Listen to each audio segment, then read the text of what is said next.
Hi everyone, and welcome to 10 Talks. I'm so glad that you are here and joined us again.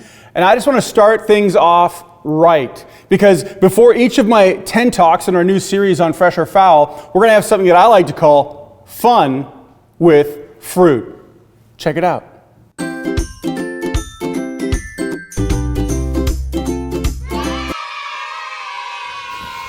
Hey! All right. Hey, I don't know if you noticed, but a while ago, we had an unboxing event, and Pastor Brody, he had Mentos, right? You know, the fruit Mentos, and he was talking about them as if he knew what the flavors were, and he was totally wrong. My favorite of the fruit-flavored Mentos is definitely the purple ones. They're supposed to taste like, wow, the first one's actually the purple one, so that's good. They're supposed to taste like grape, but they really just taste purple. Strawberry, orange, lemon, that's it. Okay. Sorry, I pushed out all of the Mentos and they're like all purple. And I don't know how that happened. But if you compare these grape Mentos to a real grape, there's no comparison. The real grapes always win. We found out that he was fruit blind. He didn't know what the different fruits tasted like. So today, we're going to give a blind taste test and see if he's gotten any better at all in trying to discern what flavors are in fruit Mentos.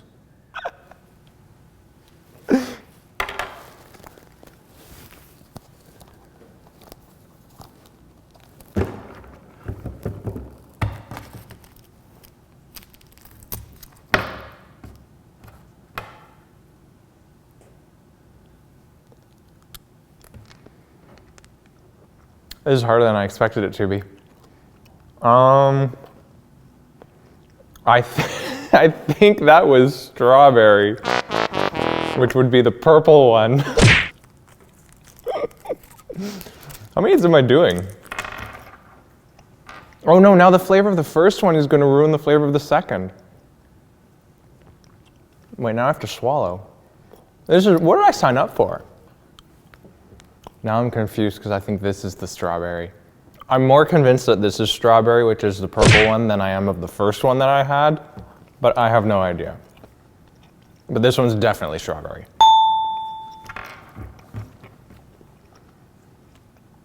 I look at it as though I can see it, but I can't.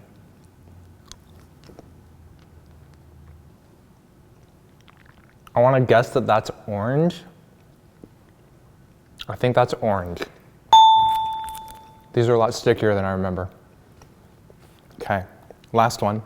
It's gonna have to be the last one because I can't even taste this one. I have no idea. If yellow is an option, this tastes yellow.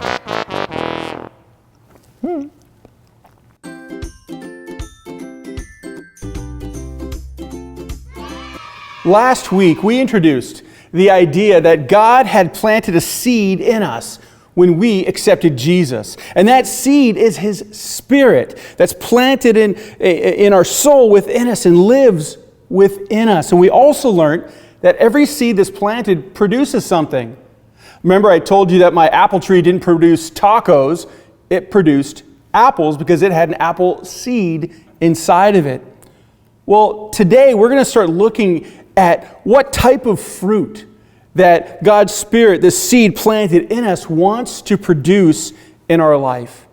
In the letter to the Galatians, the Apostle Paul lists 9 characteristics of this fruit of the Spirit. I like to call them fruitributes. All right, so there's 9 fruitributes that we have in us.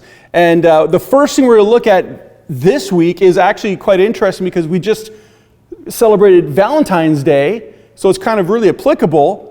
But it's this, it's the fruitribute of love. Well, let me tell you something.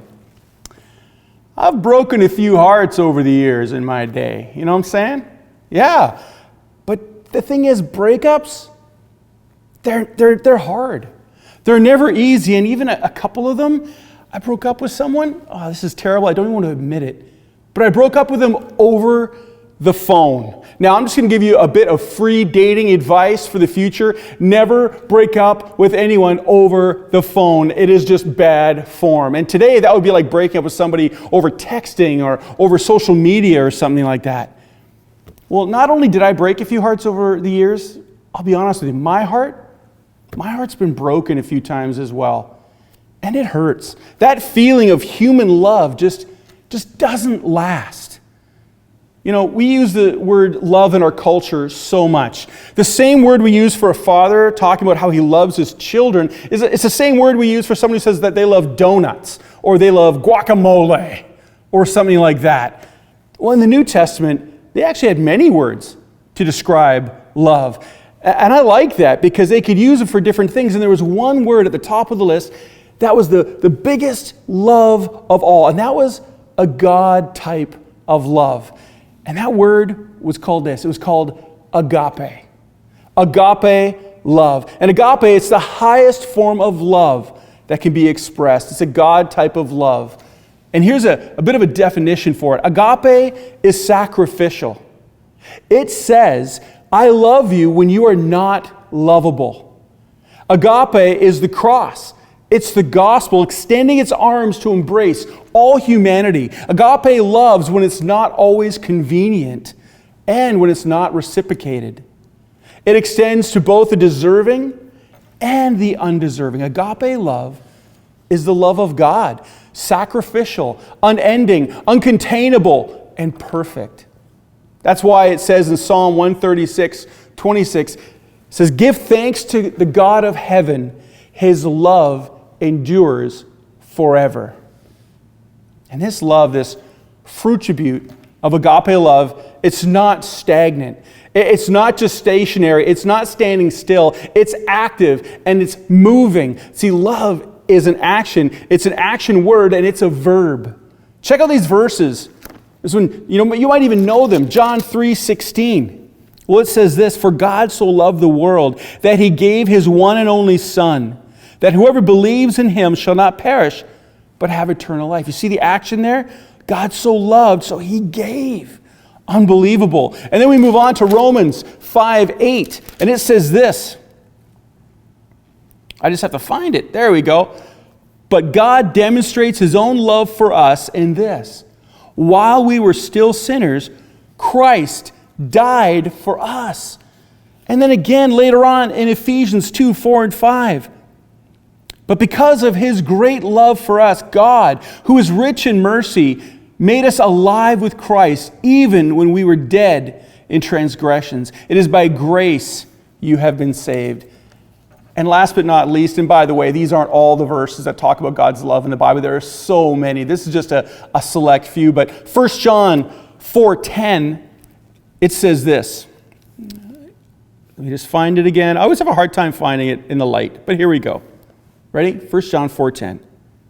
This is love, not that we love God, but that he loved us and sent his Son as an atoning sacrifice for our sins. That's a God type of love. That is agape love. It's a perfect, unending, sacrificial love. And you know what? That love, it's inside of you. It's inside of you. That seed that was planted in you, that's one of the things that it wants to produce. It's inside of every Jesus follower, just waiting to come out, waiting to be produced in you. There's a story, it happened a long time ago, but it's a powerful story of a young girl. She was about 4 or 5 years old. Her brother was in a bike accident. He was biking, got hit by a car, he was seriously injured, and he was losing a lot of blood. And they had him at the hospital, and he was actually what they call bleeding out. He was bleeding so much that he was going to die. So he needed a blood transfusion. That means when they take someone else's blood and put it in you because you can't produce blood fast enough, and it saves the person's life. Well, there was no great donor except his sister had the same blood type. So the dad talked to the sister and said, your brother needs your blood. He's going to die. If he doesn't have some of your blood, you can help save him. What do you think about that? And the girl looked, and she looked puzzled, and she thought. She said, yes, I'll do it. And so they laid her on a table. In those days, they laid down right beside each other, and they hooked them up with tubes and things, and you could actually see the blood flowing from one arm into the brother. And you could see the brother, his pigment, everything coming to life again as this new blood entered him. And shortly after they began, this little girl said to the dad, Dad, is it going to hurt? And he was a little puzzled. He said, daughter, you're already hooked up. It's already happening. She says, no, is it going to hurt? And he says, what do you mean is it going to hurt? And she said, is it going to hurt when I die? And she thought that by giving her blood to her brother, that it was a total sacrifice, that she was going to die in the process, but she loved her brother so much that she was willing to do it. Now, she didn't die, as we know, that blood transfusions don't do that, but she didn't know, and she was willing to go all the way. And that is an active agape love. Can you believe what kind of world we would have if every believer lived out this fruit tribute in their life of agape love? Not waiting for their love to be reciprocated, but acting on God's love that's inside of us, loving the unlovable, sacrificing for those who don't deserve it, showing the love of God to a world that may not even believe in such a God, but they will see the evidence of one through His Spirit inside each one of us, producing active agape love. 1 John 4:19 just says this, we love because He first loved us. Where in your life is a loveless place or a loveless people? Who do you have a hard time liking, let alone loving? Who do you respond to with disdain or maybe even anger? Now think about how God sees those people. Picture His love for them. Now ask yourself, how does God want you to see those people that you pictured? How does He want you to love? Remember, love is active, so what does He want you to do about it? Keep asking yourself these questions and let God produce that fruit tribute of love in you, God's agape love, and let it flow through you. Well, that's it for this week. But join us next week as we have another 10 Talk in our series, Fresh or Foul, and find out what our next fruit tribute will be. We'll talk to you later. Have a good one. See you for now.